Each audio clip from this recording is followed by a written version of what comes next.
A arquitetura é uma forma de construir espaços, abrigos, que levam não só a um conforto físico, mas de certa maneira espiritual, e que também liga-se por sua vez a ideias como a da beleza. Aqui no começo do segundo capítulo do livro, a gente tem um depoimento do arquiteto japonês Shigeru Ban, que eu acho bem interessante, porque ele fala de como historicamente, a arquitetura trabalhou para os mais abastados, para pessoas que tinham mais poder, e que ela precisa também ligar-se às pessoas do povo, às pessoas mais pobres. A maioria das casas brasileiras, pelo menos, não foi feita a partir de um projeto arquitetônico. Elas foram feitas com expertise de pessoas, de pedreiros, mestres de obra e assim por diante, que tem um valor, claro, altíssimo. E ele fala o seguinte, vou ler aqui um pequeno depoimento dele. Mas então, eu estava muito decepcionado com a minha profissão como arquiteto, porque não estamos ajudando, não estamos trabalhando para a sociedade, mas estamos trabalhando para pessoas privilegiadas, pessoas ricas, governo, empreendedores. Eles têm dinheiro e poder. Essas coisas são invisíveis. E ele estava dizendo, eu estava muito decepcionado por não estar trabalhando para a sociedade, mesmo havendo tantas pessoas que perderam suas casas por desastres naturais. Mas devo dizer que eles não foram sempre desastres naturais. Por exemplo, os terremotos nunca mataram pessoas, mas o colapso dos edifícios matam as pessoas. Então ele vai desenvolvendo essa ideia de uma arquitetura voltada para a população.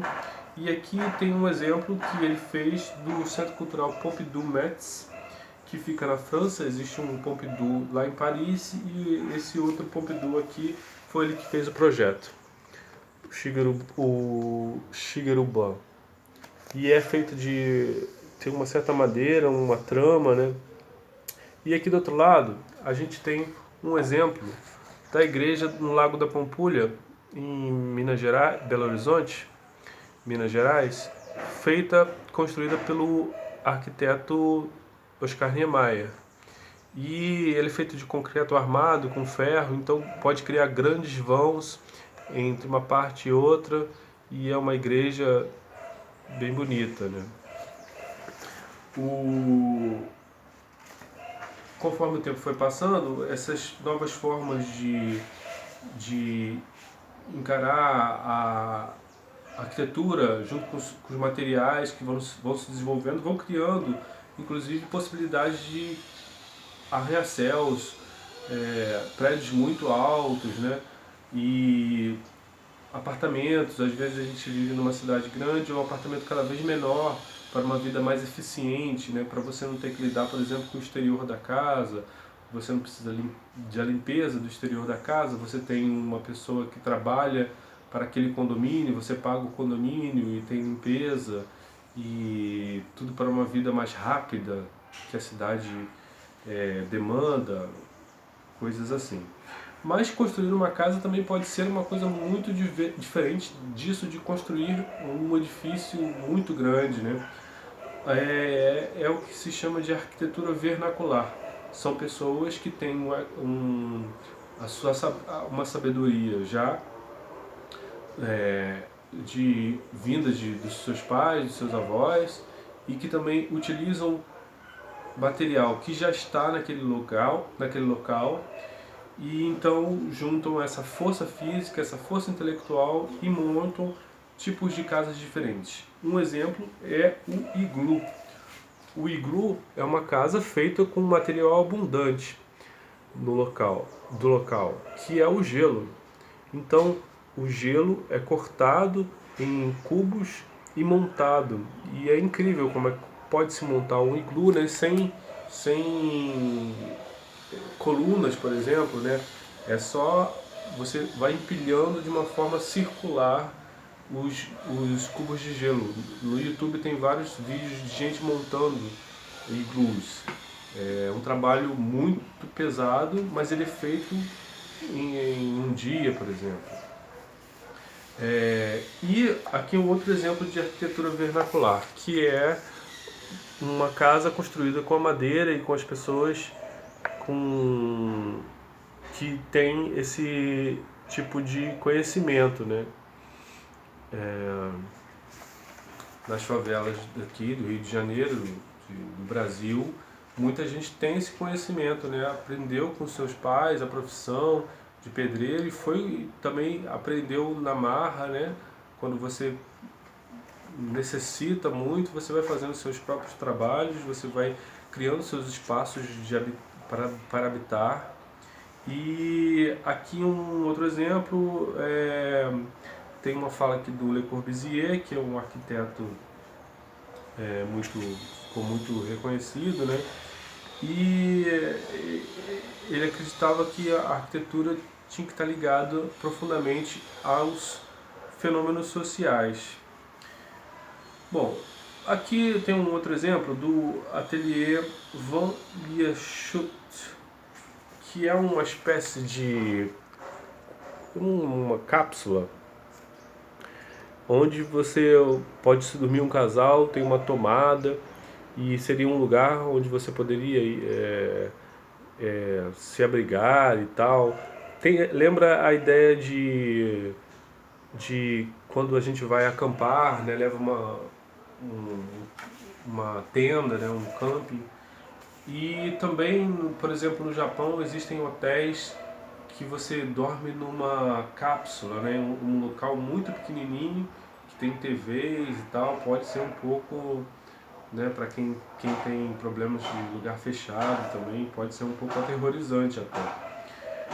Aqui, um outro exemplo é da Tina Revespian, que é dos Estados Unidos, e ela faz esse tipo de abrigo temporário com papelão. Então é um papelão dobrável que você pode esticar e se abrigar temporariamente. E aqui embaixo o outro exemplo é de um grupo de arquitetos que fez um desenho como se fosse uma história em quadrinhos de uma possível cápsula do futuro. Então teria coisas para você se sentir mais confortável e coisas tecnológicas em volta, né? O grupo são os ingleses do Artigan. Então essas são algumas maneiras de arquitetura. Uma outra é a arquitetura geodésica, que é essa estrutura aqui feita de vários triângulos e elas formam um círculo. É uma coisa bem bonita, né? E esse aqui é o criador, dessa cúpula geodésica, que é o Buckminster Fuller. E ele acreditava nessa questão de tentar baratear os materiais e ao mesmo tempo fazer uma estrutura muito forte, né? Tentar ao máximo tirar as possibilidades do material. E todas essas construções, elas têm a ver não, com a forma, né? Então, às vezes uma forma mais orgânica, como aquela do Niemeyer, como umas ondas, né? Afinal, está no lago da Pampulha, ou essa cúpula geodésica, né? Tem a ver com a ideia do iglu, né? Essa coisa redonda. Aqui no Rio de Janeiro existiam umas casas circulares também feitas por um governo uma certa época, acho que década de 50, que as paredes eram redondas também, é um tipo de casa modular. E, por exemplo, as pirâmides são um tipo de construção que talvez a gente possa ter experienciado, como, por exemplo, fazer um castelinho de areia. A gente entende que a base sempre tem que ser maior, né? E ela vai se afinando, né? Uma pirâmide. Então, as pirâmides do Egito, as pirâmides aqui da América Latina, feitas com uma espécie de tijolo, né, cozido, e pedras que se amontoam. É uma espécie de arquitetura que também a gente tem bem antiga e que une, né, essa expressão artística com o abrigo.